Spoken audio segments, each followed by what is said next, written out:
Hey, welcome back to the Group Project Podcast. This is episode number 52.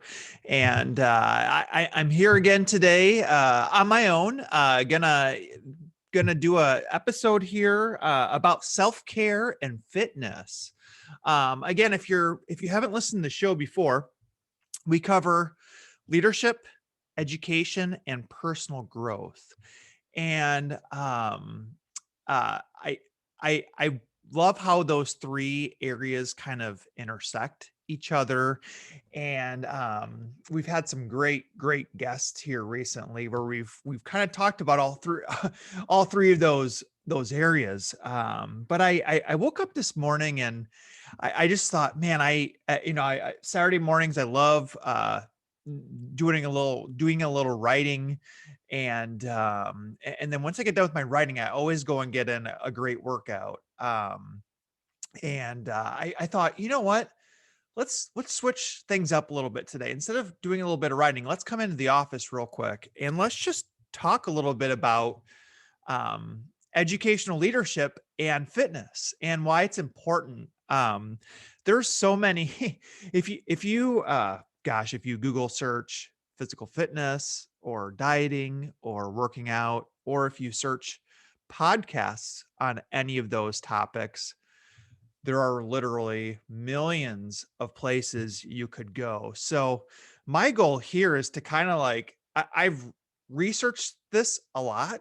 I've read a lot of material. I've watched a lot of videos, listened to a lot of podcasts, and I've tried to take the high points, right? As teachers and educators, we know there's a lot of information out there, but we've got to take the high points and try to get all those things fit into a lesson, right? So I'm going to try to take the key ideas and key themes that I've learned over the last, well, you're going to hear my story in a minute, but over the last really 15 years of focusing in on this, and I'm going to share what I know.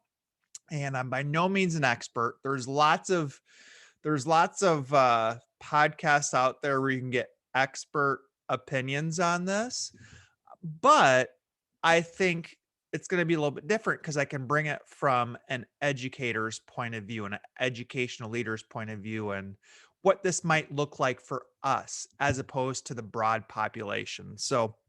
Um, so yeah, let's just jump into it a little bit. I got a few notes here I'm gonna take a look at as we go.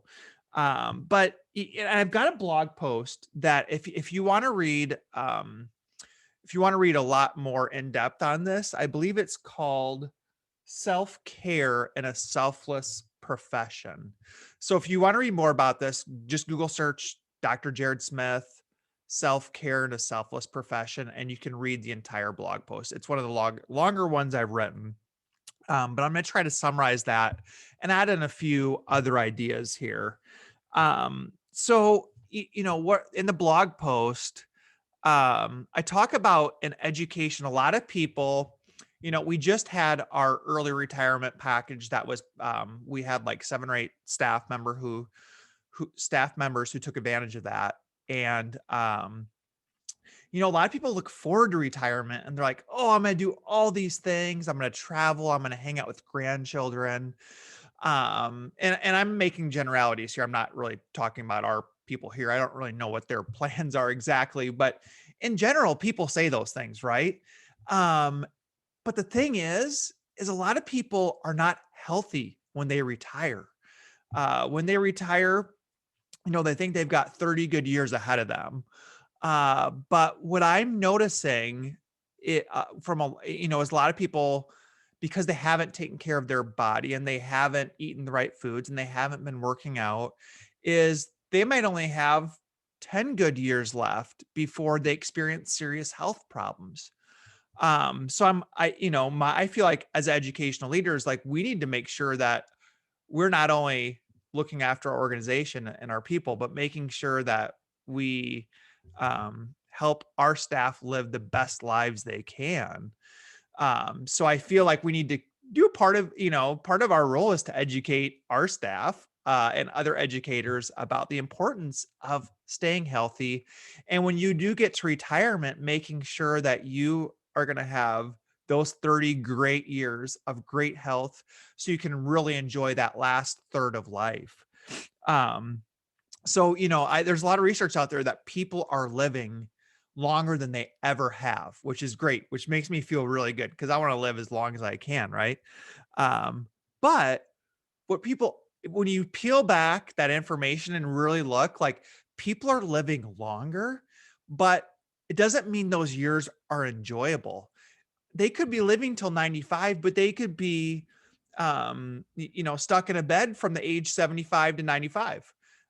So you might, when you see that statistics that people are living longer and, oh, I'm going to live till 95 or 100 or whatever it is. Um, some people are super healthy, the people that pay attention to what I'm going to talk about, but the people who don't, they're a lot. Yes, they're living for a long time, but are they really living life? That's the question. So keep that in mind. I think that's an important thing to think about. But let me talk about my story here real quick. So like many high school students, I was super involved in athletics in high school, right? I think I was in 4 sports, or pretty much year round I was in sports. So I was constantly on the go. And what that meant was that I could eat whatever I wanted and would never gain weight, right? And everybody's a little bit different. I'm telling my story.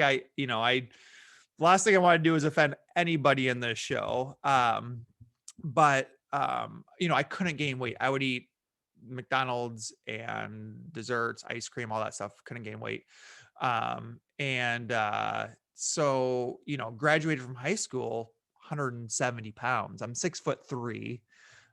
Graduate, 170 pounds, and kept that same mentality in college, right? Ate whatever I wanted. There was like all the food you ever wanted in the dining center.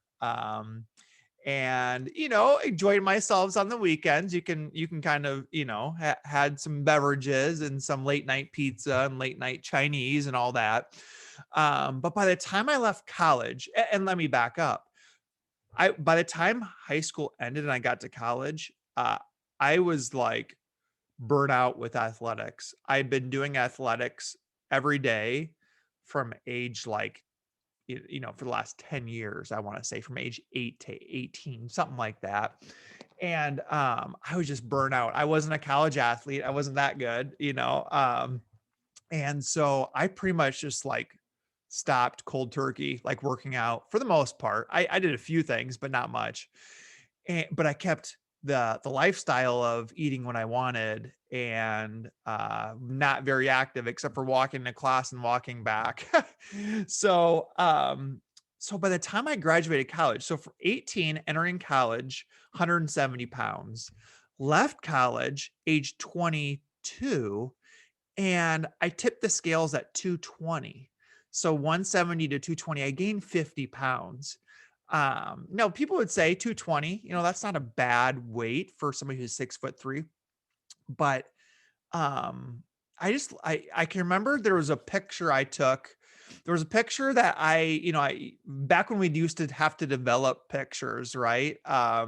Right before, well, a little bit right before like Facebook and social media, developed a picture and I took all these pictures. I had a girlfriend at the time and we were on vacation somewhere, and took a picture, of me. We were outside, bathing suits and shirtless, and saw that picture, and like I had a gut, and I was like, I mean, it took, you know, we have this these days we have this instantaneous feedback of always seeing pictures and kind of knowing what we look like.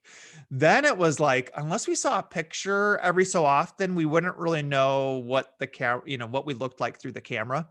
And I remember seeing this picture of having like a tire around my stomach, and I was like, what in the world happened? I can't it was like 4 years of not really working out and eating, and suddenly I don't even recognize this person, right? And even looking at my face, it was just looked different, looked fat, looked chubby. And I was like, holy crap, like what happened? I need to work on this.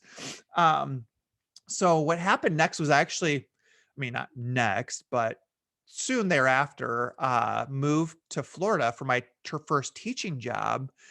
And in our apartment complex, there was a gym, and I just kind of got in a habit of going down the gym and lifting a little weights, and there was a little treadmill there. Got on that for a little bit and played a little bit of tennis. It was really nice down there. You can imagine, for you Florida listeners, you guys know what I'm talking about. You could pretty much play tennis like all year round, which is amazing. But started to drop some weight. Now, I wasn't eating well. I was just working out, right? So I was dropping weight. It was coming off. Maybe I was down to 200 pounds. I dropped 20 pounds, and I was like, this really motivated me. It really made me feel good. Not only was I feeling healthy, I also looked better. I felt more attractive because I lost this weight. I lost, I still had a little bit of a gut, not going to lie. But but I felt a lot better, and I was like, "Ha, I'm starting to like this working out thing." And before I knew it, like a year in of doing those workouts, I was working out 2 or 3 days a week. I was like, "You know what? I wanna work out every day. Like, this is fun." I just, just really feel confidence from doing this.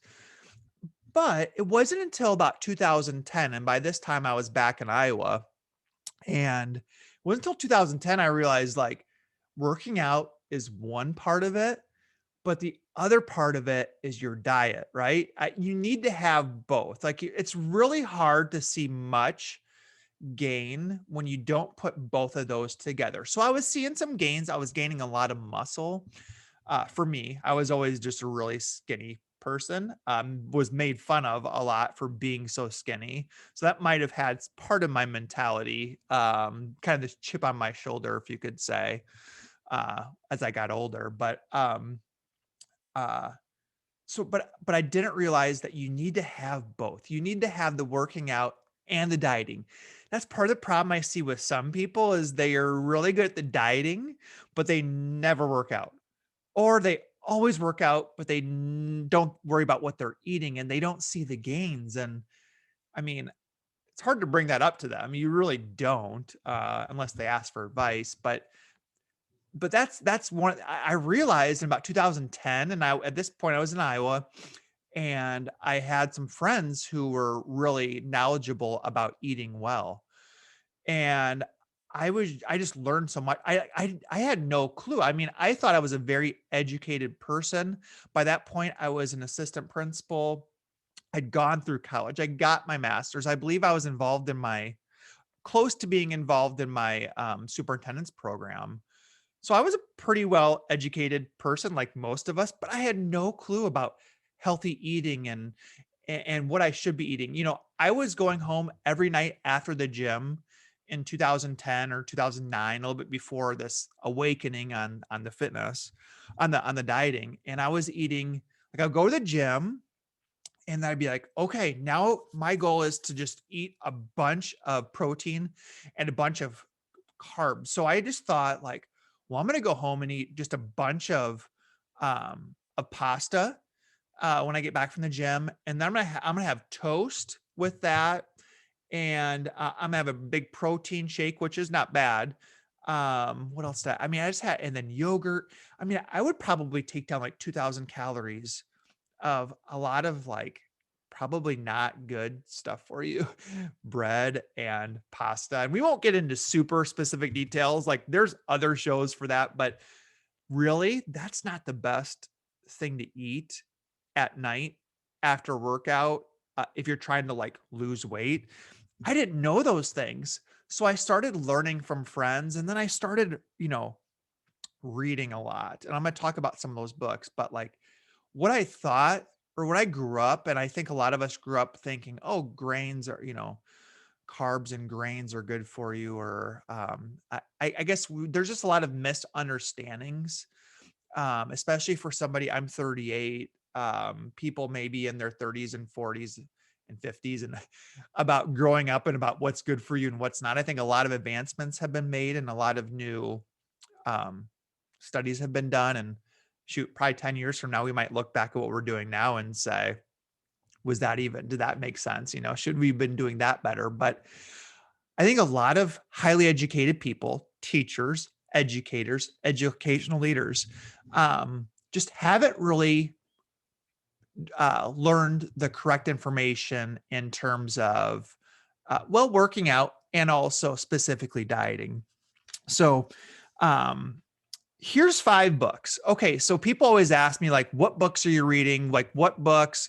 I've got my book list. Check out my website, drjaredsmith.com, with the book summaries page. I've got like 160, 170 book reviews, and I keep trying to add, about one each week at least. So here's the 5 books. If I love podcasts when they say, okay, give me the books. Like, what books can I go and read? Here's the 5 I would say that I've read. And I've read probably 20-ish on dieting, working out, self-help, on the wellness side. Here's what I would go with. One, I would go with Thinner This Year by Chris Crowley and Jennifer Sacek. I hope I said that right. Number 2, I would read or check out or preview Not a Diet Book by James Smith. Not a Diet Book by James Smith. Number 3, I would check out The 4-Hour Body by Tim Ferriss. The 4-Hour Body by Tim Ferriss. Number 4, I would check out Bigger, Leaner, Stronger by Michael Matthews. And number 5, I would check out Eat Smarter by Sean Stevenson. And I just read that one last month, and awesome. Like, I'm already like changing my mindset. You'll hear a couple things here in the next few minutes about how maybe that book has changed my mindset. But for somebody I would say these books are great for somebody who has a decent understanding, a decent background on, okay, I know working out's good. I know dieting's good. These are probably not your beginner books, but these are probably your, like, in the middle. Like, if you're, you be a little bit beyond a novice and you kind of have an understanding of, just a baseline understanding of fitness and dieting. I will say, I also keep in mind the context I look at these books from, and for every book, a lot of it is context, whether or not it's meaningful or not. For me, it's somebody who's a male who's in their mid to upper 30s. These may not be perfect for somebody who is in their 50s or 60s. I think they're pretty good. I think they're pretty universal. Maybe not the whole book, but there's bits and chunks out of each book that are just incredible. Or somebody who has no background, and or maybe even females. Like, I know some of these, The Bigger, Leaner, Stronger by Michael Matthews. That's probably geared a little bit towards males. I believe he's got a female version of that book. I'm almost positive I've seen it. I believe it's got a pink cover. I believe I've seen it at the bookstore. And it might be about like losing, that's Bigger, Leaner, Stronger. So it's kind of like gaining weight, but there's still ideas about being lean. I believe there's a version that's about losing weight, that's more geared towards females. So again, all those caveats there, just like, no, those are the 5 go-tos I would recommend. I think they're awesome. And I go back to those a lot. So here are 2 overarching ideas. If you don't take anything else from this podcast, here's like the 2 biggest guidelines I would encourage you to think about when trying to improve physical fitness, wellness, and dieting. The first thing, and I'm going to read kind of verbatim what I wrote in my blog post. The first idea is use it or lose it. And it says, exercise is the single greatest key to keeping your body from completely falling apart as you get older. Unfortunately, I have seen too many people at midlife or older give up on exercise for a variety of reasons. The research indicates at about 32 years of age, the default signal in your body flips over to decay.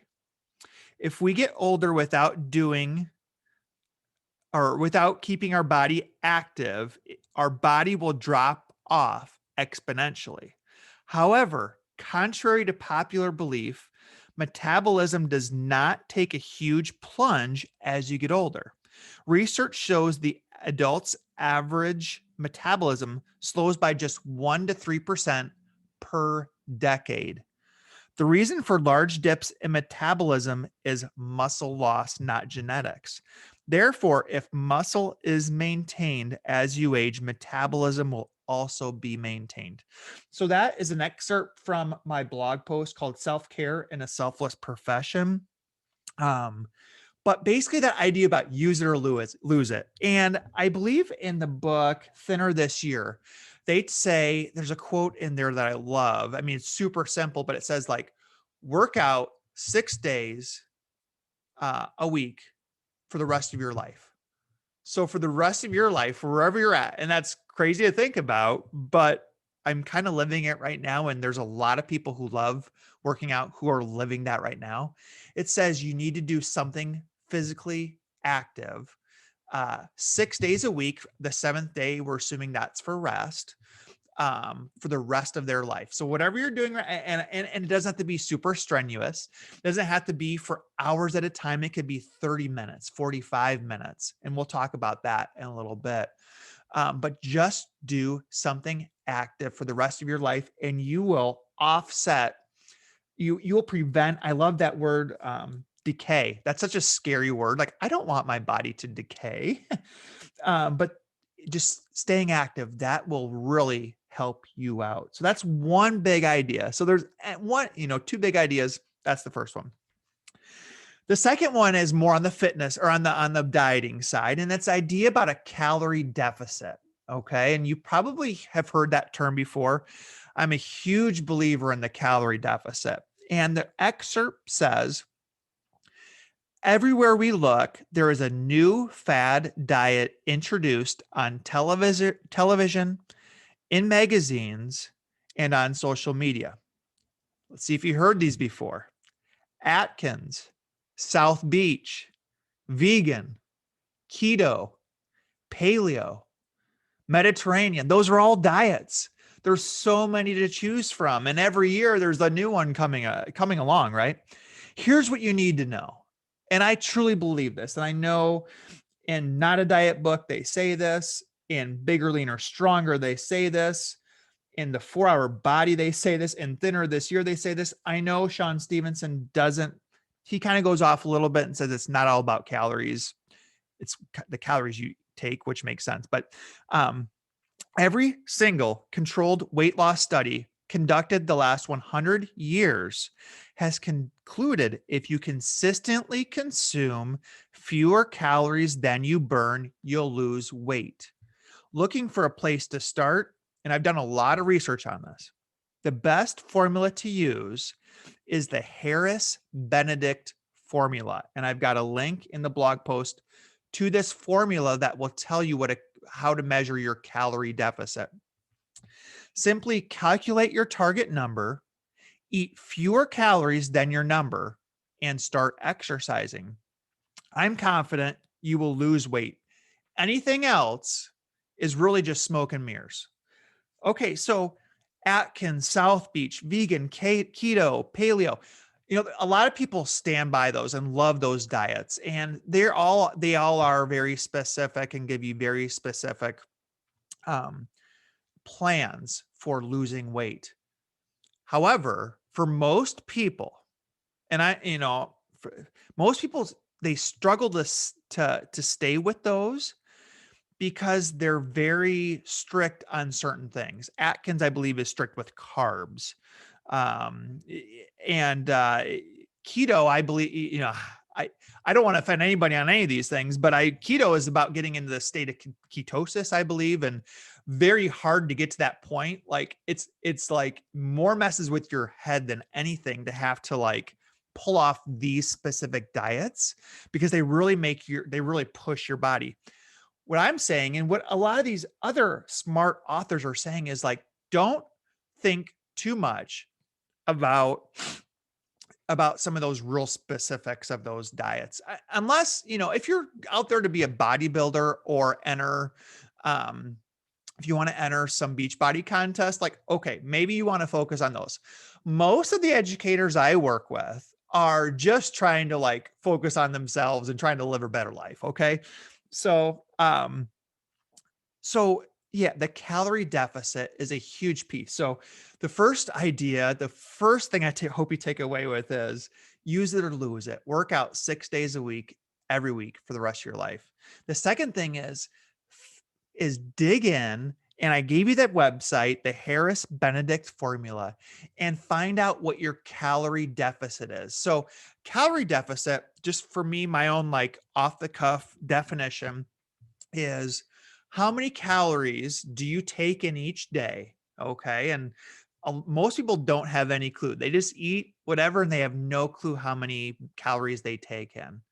But then how many calories do you burn each day, either through working out or, as you live life and you just, as I give this podcast or as you just sleep at night, you're always burning calories throughout the day. And as you get older, those numbers start to go down. So that's where that metabolism comes into play.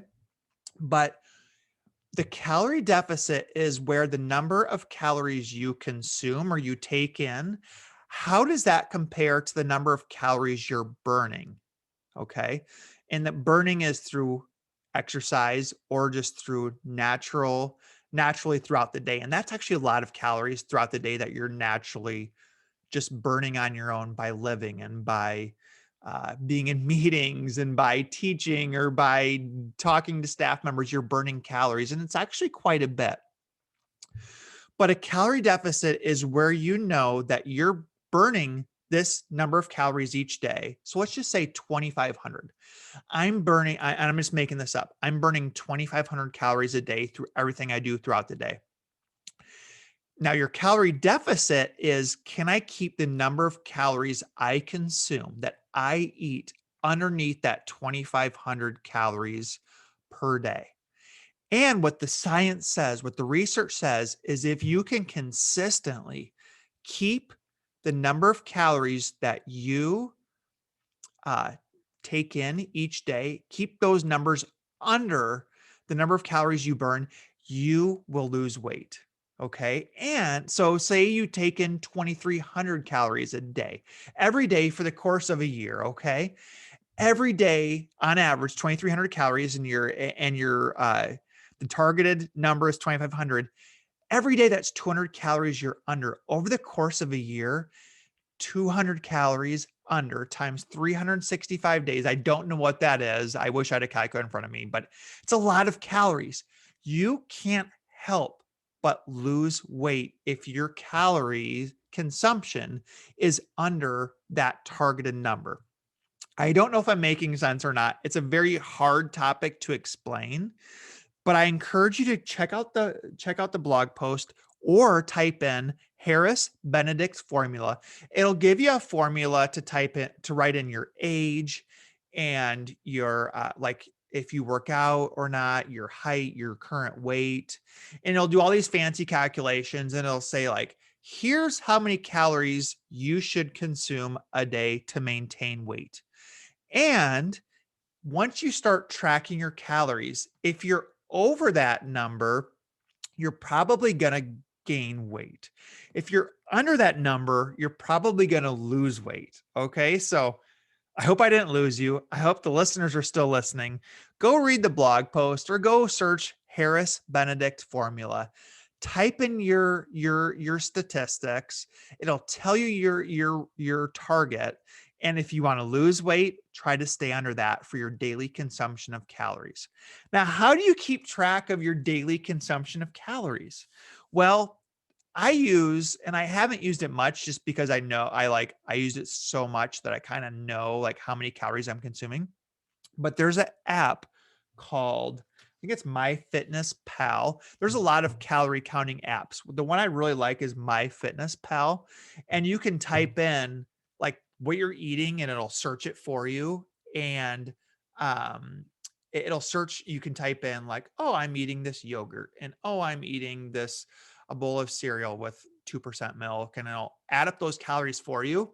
And at the end of the day, you'll be able to see how many calories you've eaten compared to what your goal should be. And it'll let you, that MyFitnessPal will let you type in what your goal is, and it'll say if you're above or under. So again, I have lived by this.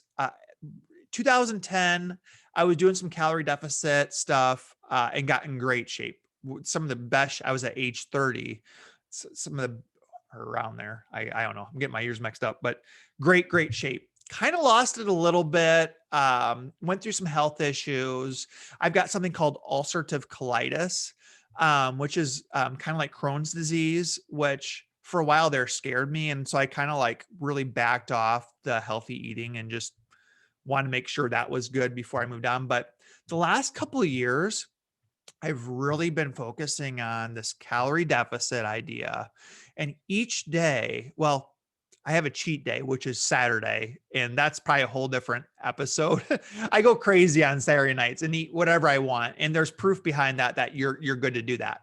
Uh, that if you have questions, let me know. Maybe that's a whole different episode, but most days, 6 out of 7 days, I am trying to make sure that my calories are under that target of, for me, it's like 2,100 calories a day. So I'm trying to stay under 2,100 calories a day. So, and what I wrote down here was I'm going to share my plan. I'm going to go through it pretty quick here. Because some people want to know, okay, so what's your plan? Friends who I show like my I share my weight with them, or, I've got a good group of buddies who all work out and want to try to figure this out. And we're in our mid 30s, lower 40s. Like we want to be in great shape. We don't, some people who might like the dad bod, and I've seen some posts about like why that's attractive. Not for me. I don't know. I haven't really embraced that. Maybe I don't know. I just not my thing. Again, I'm not trying to make anybody feel bad. It's kind of a tough thing to talk about, but I've talked to other people, and it's like, as educators, we have to be, as educational leaders, we've got to, it's tricky because we want to share some of our updates in life, and like if we've been making improvements. And on Instagram, if you look at Instagram, you got all these like fitness models, and they're not afraid to share, show their body and show like the gains that they've made. And here's the before, here's the after. Look how far I've come in 2 years. Like, I really wish I could do that. I just don't think it's appropriate. But I believe 2.5 years ago, I was up to about 220 again. And I'm this morning, I weighed in at 175 or 176. So I'm down another 40-ish pounds because of the calorie deficit, and because of this idea of working out I work out usually 7 days a week, unless my body's hurting me, but working out 6 days a week, doing the calorie deficit, it works. It works. I'm telling you, and I'm not trying to like be that fitness guru or somebody who's saying like, this is the plan of the month. Like, no, this is like something that I wish more people knew. And that's why I'm here in an educational leadership podcast, to share those ideas with you. So what is my plan? Okay. So, here's kind of just, I'm going to go really quick about my plan. And cause I do get a lot of questions, from people who want to know, like, how are you in, good shape? And, so, every morning I wake up, and, I usually try to get a workout in around 7 a.m. So what I usually do is come into work. I usually get to work. This is crazy, I know. But I come into work about 5:15-ish, come into my office, and I'll do, kind of respond to emails, put out fires, I call it, look at my calendar, plan for the day. And once I'm done with all that, then I focus on personal growth and professional development for like an hour and a half every morning. And then once that's done, once my brain is like numb, I will, I will make sure I have a little bit of protein. What I usually do is I have a little bit of oatmeal, just a little bit of just oats with some protein powder, put that with water. It's like a couple hundred calories, and kind of warm it up in the microwave and eat that prior to my workout. I always like to get a little bit of protein in, and just a little bit of carbs before my morning workout, which is usually around 7 a.m. to about 7:45 a.m. Um, so the workout, it's nothing super, I used to work out for an hour and a half each day. I just don't have the time and my body can't handle it. But I found if you work out pretty vigorously for 30 to 45 minutes with cardio and lifting like decently heavy weights, and again, everybody's different. If you do that for about 30 to 45 minutes every day, like your strength you can keep your strength or even improve your strength. And it's good enough to get your heart rate up and to get that metabolism going and to just feel good about yourself. So after that workout, I go home and every single morning for the last couple of years, I've had a shake, and there's thousands of recipes out there. I would encourage you to find something that you like and you enjoy. To me, it's more, as much about being healthy as it is something that you enjoy. So I have so here's my shake. Okay. My shake is Greek yogurt, frozen blueberries, a scoop of cinnamon. It's cinnamon crunch quest protein powder, a big giant handful of um, spinach, like a dash of cinnamon, like a quarter cup of oats, and then a cup and a half of almond milk. It's about 450 calories, probably 40 grams of protein. It's got some good carbs in there between the blueberries and the oats to kind of give me the energy I need during the day.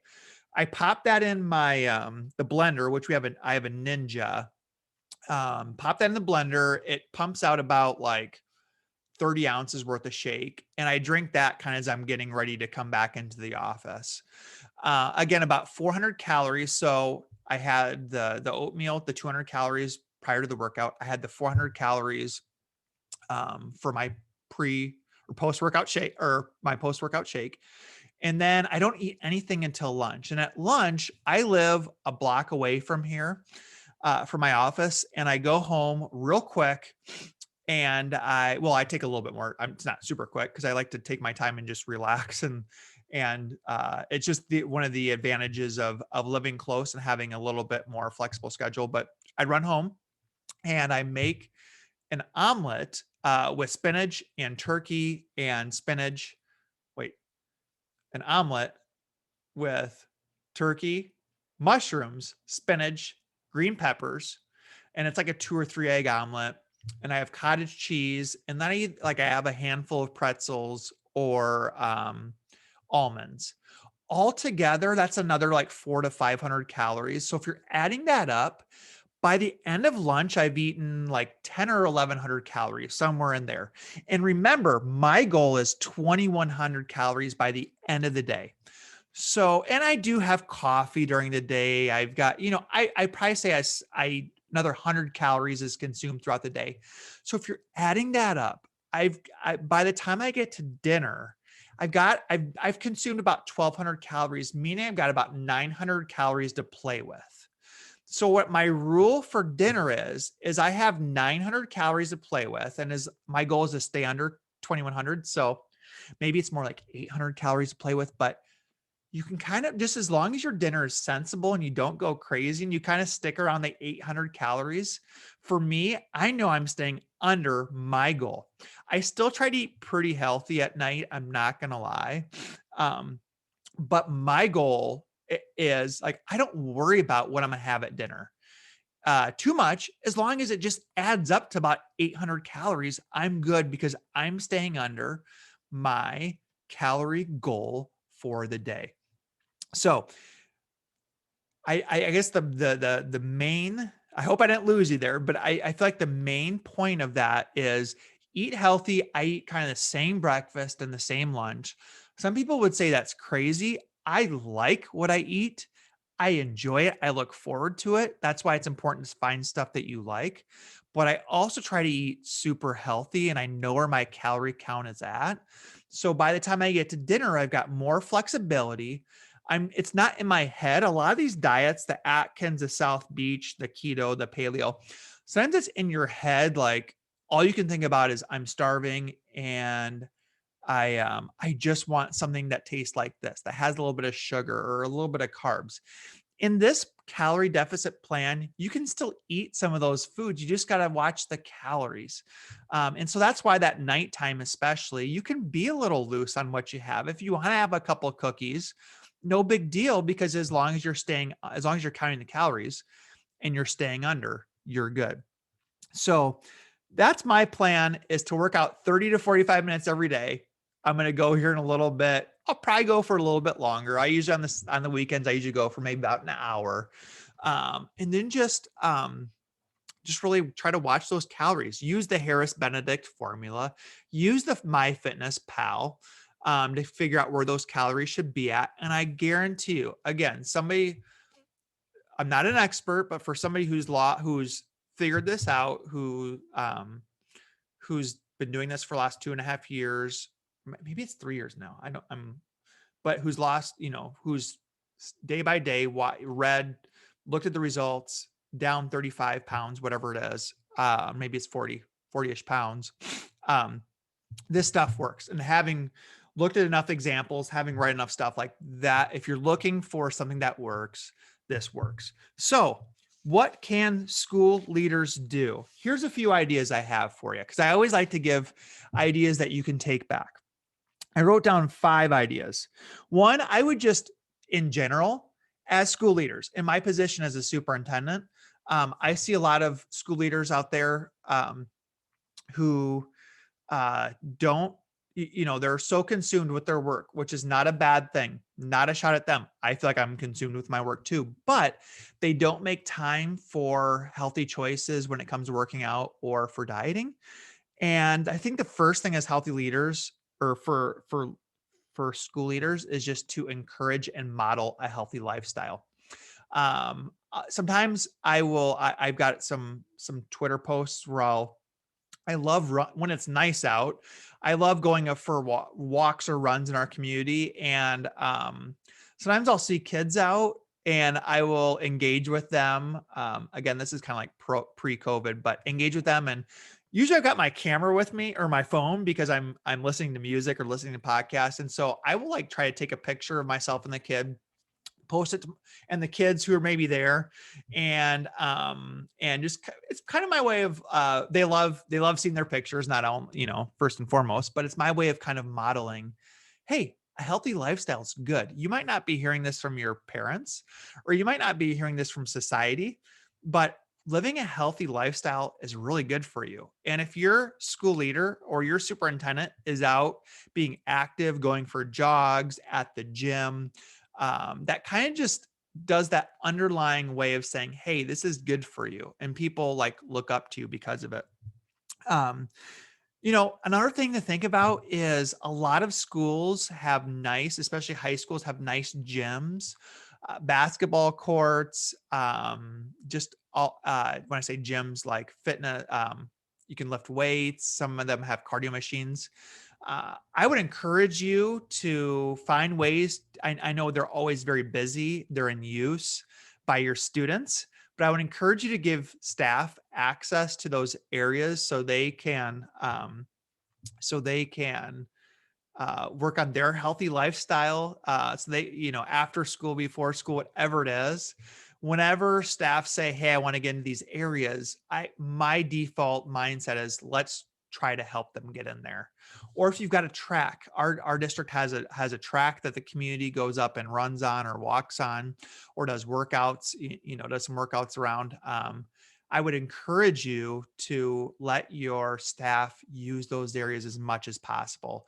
Make it as easy for them to get in workouts before school or after school or on the weekends as possible. The next thing I've got here is partner with local businesses. So we don't have too many gyms in town.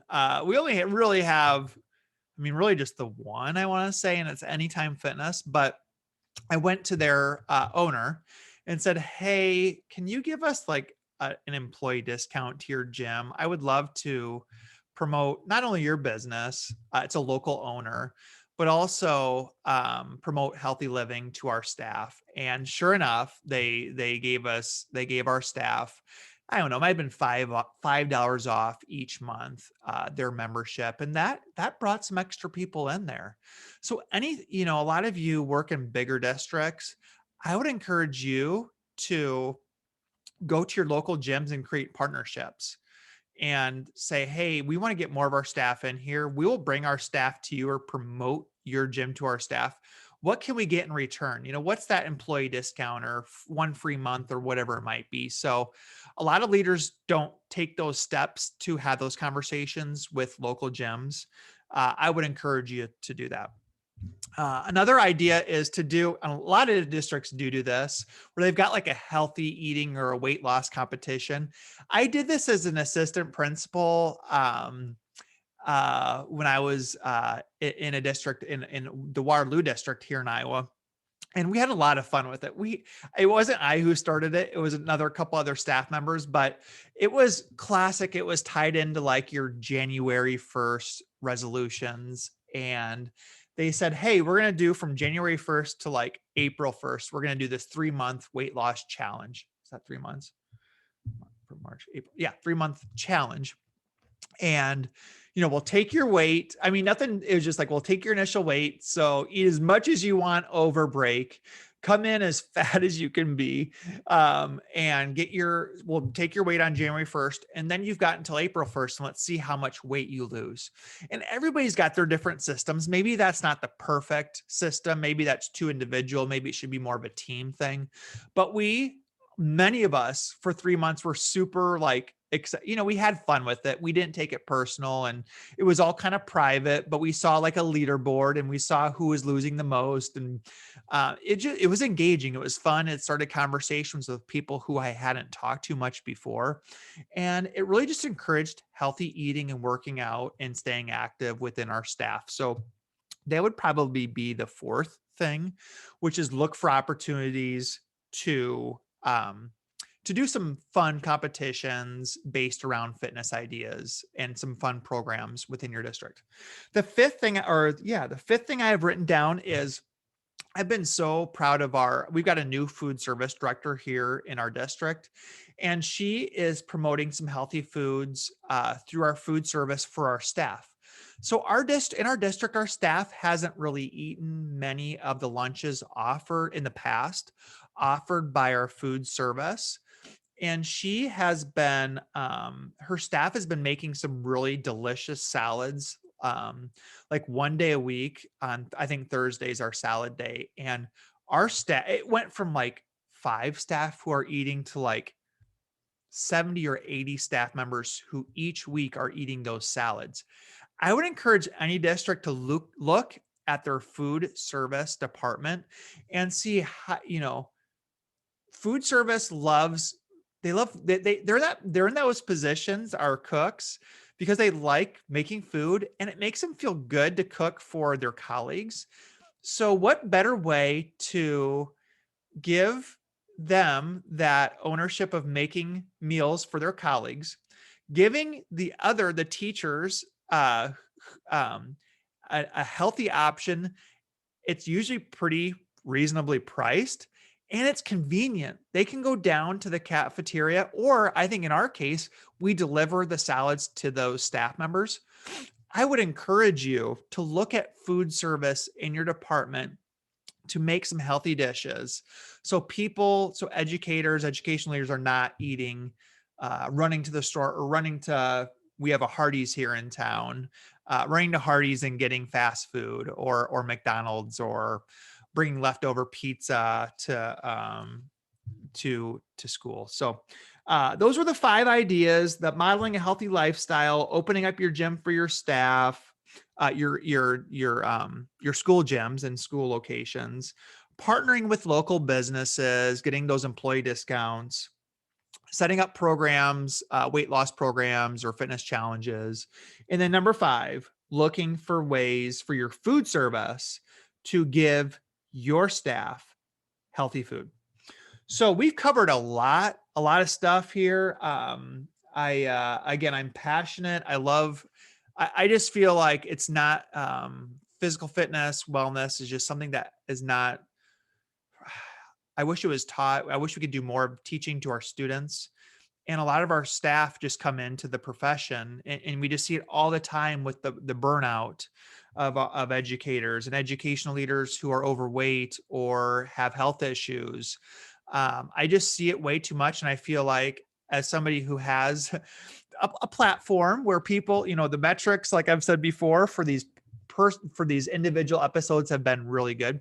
I feel like it's for somebody who has learned a lot of these things. I feel like it's my duty to share some of these ideas with you. So I'd love to hear your feedback. If you feel like some of these things make sense, let me know. If you feel like you want to push back on some ideas, that's great. I don't have it all figured out. I kind of have what works for me and what I've kind of gathered over 15 years of research.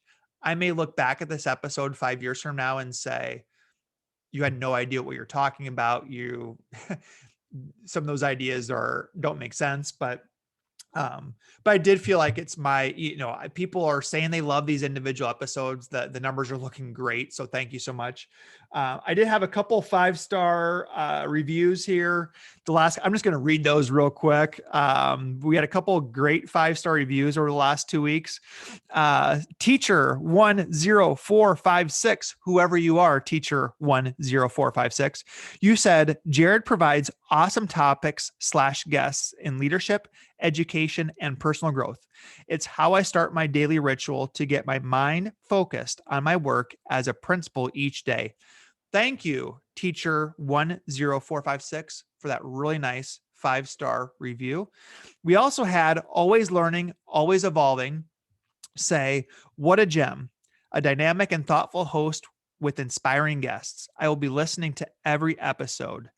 Check mark, subscribed. So always learning, always evolving, whoever you are, thank you so much for that 5-star review, which reminds me to say, hey, if you like what you're hearing, it really does help. I've noticed our YouTube videos are really starting to take off, and it is because people engage with the videos. And it's the same thing about the podcast. What helps podcasts take off is the engagement, and they start to get seen by more people. And my point is just I love teaching, and I want to make sure I pass along some of the things I've learned so that people don't make the same mistakes that I made and get that big fat tire around their stomach like I did when I was 22 years old. I don't want people to make that same mistake. So subscribe and review, and let's get the word out. And I'm going to